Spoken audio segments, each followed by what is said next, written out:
ಕರ್ತನಲ್ಲಿ ಪ್ರೀತಿಯುಳ್ಳ ದೇವ ಜನರೇ, ನಿಮ್ಮೆಲ್ಲರನ್ನು ಯೇಸುಕ್ರಿಸ್ತನ ನಾಮದಲ್ಲಿ ಸ್ವಾಗತಿಸುತ್ತೇನೆ. ಈ ದಿನದ ವಾಕ್ಯವು ಮತ್ತಾಯನು ಬರೆದ ಸುವಾರ್ತೆ 19ನೇ ಅಧ್ಯಾಯ 26ನೇ ವಚನ. ಯಾರಿಗೆ ರಕ್ಷಣೆ ಆದಿತ್ತು ಎಂದು ಕೇಳಲು ಯೇಸು ಅವರನ್ನು ದೃಷ್ಟಿಸಿ ನೋಡಿ, ಇದು ಮನುಷ್ಯರಿಗೆ ಅಸಾಧ್ಯ, ಆದರೆ ದೇವರಿಗೆ ಎಲ್ಲವೂ ಸಾಧ್ಯವೇ ಅಂದನು.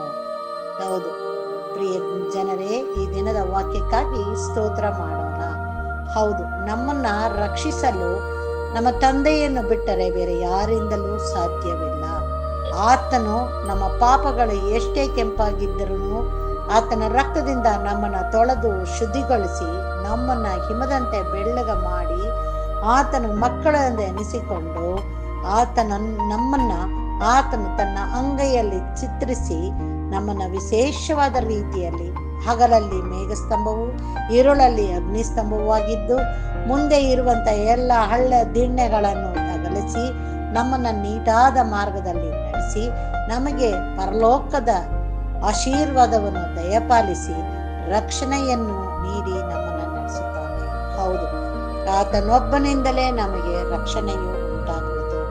ಆತನು ರಕ್ಷಕನು, ನಮ್ಮನ್ನ ರಕ್ಷಿಸಲು ಬಂದಿರುವ ಆತನು ನಮ್ಮ ಪಾಪಗಳಿಂದ ನಮ್ಮನ್ನು ರಕ್ಷಿಸಿ ನೀತಿಯ ಮಾರ್ಗದಲ್ಲಿ ನಡೆಸುವಂತೆ ಆತನನ್ನು ನಮಗೆ ಕೊಟ್ಟಿರುವಂತ ಎಲ್ಲಾ ಆಶೀರ್ವಾದಗಳನ್ನು ಹೊಂದಿಕೊಳ್ಳಲು ನಮ್ಮನ್ನು ಆತನೇ ನಡೆಸುತ್ತಾನೆ. ಹೌದು ಪ್ರಿಯರೇ, ಇಂಥ ರಕ್ಷಣೆಯನ್ನು ಕೊಟ್ಟಿರುವಂತ ದೇವರಿಗೆ ನಾವು ಸ್ತೋತ್ರವನ್ನು ಸಲ್ಲಿಸುತ್ತಾ ಆತನನ್ನು ಘನಪಡಿಸುತ್ತಾ ಪ್ರಾರ್ಥಿಸೋಣ.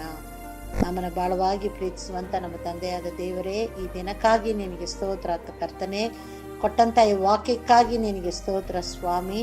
ಹೌದು ತಂದೆಯೇ, ನೀನು ನಮ್ಮನ್ನ ರಕ್ಷಿಸಿ ಪ್ರೀತಿಸಿ ಕರ್ತನೆ, ನೀನು ಒಬ್ಬನಿಂದಲೇ ನಮ್ಮನ್ನ ರಕ್ಷಿಸಲು ಸಾಧ್ಯ ಸ್ವಾಮಿ. ಬೇರೆ ಯಾರಿಂದಲೂ ನಮಗೆ ರಕ್ಷಣೆ ಇಲ್ಲ ಕರ್ತನೆ. ನಾವು ನಮ್ಮ ಪಾಪಗಳಿಗಾಗಿ ಪಶ್ಚಾತ್ತಾಪ ಪಟ್ಟು ನಿನ್ನ ಬಳಿ ಬಂದಾಗ ನೀನು ನಮ್ಮನ್ನು ಆಶೀರ್ವದಿಸಿ ನಡೆಸಬೇಕೆಂಬುದಾಗಿ ಬೇಡುತ್ತೇವೆ. ನೀನೇ ನಮ್ಮೆಲ್ಲರನ್ನು ಆಶೀರ್ವದಿಸು, ಕರುಣಿಸು. ಅಸಾಧ್ಯವಾಗಿರುವಂಥ ಕೆಲಸಗಳನ್ನು ನಮ್ಮ ಜೀವನದಲ್ಲಿ ಸಾಧ್ಯವಾಗುವಂತೆ ಮಾಡಿ ನಮ್ಮನ್ನು ಆಶೀರ್ವದಿಸಬೇಕು ಎಂಬುದಾಗಿ ನಮ್ಮ ರಕ್ಷಕನು ಒಡೆಯನೂ ಆಗಿರುವಂಥ ಯೇಸು ಕ್ರಿಸ್ತನ ಮುಖಾಂತರದಲ್ಲಿ ಬೇಡಿದ್ದನ್ನು ಹೊಂದಿದ್ದೇವೆ ತಂದೆಯೇ, ಆಮೇನ್. ದೇವರು ಈ ವಾಕ್ಯವನ್ನು ಮತ್ತು ನಮ್ಮೆಲ್ಲರನ್ನು ಆಶೀರ್ವದಿಸಲಿ, ಆಮೇನ್.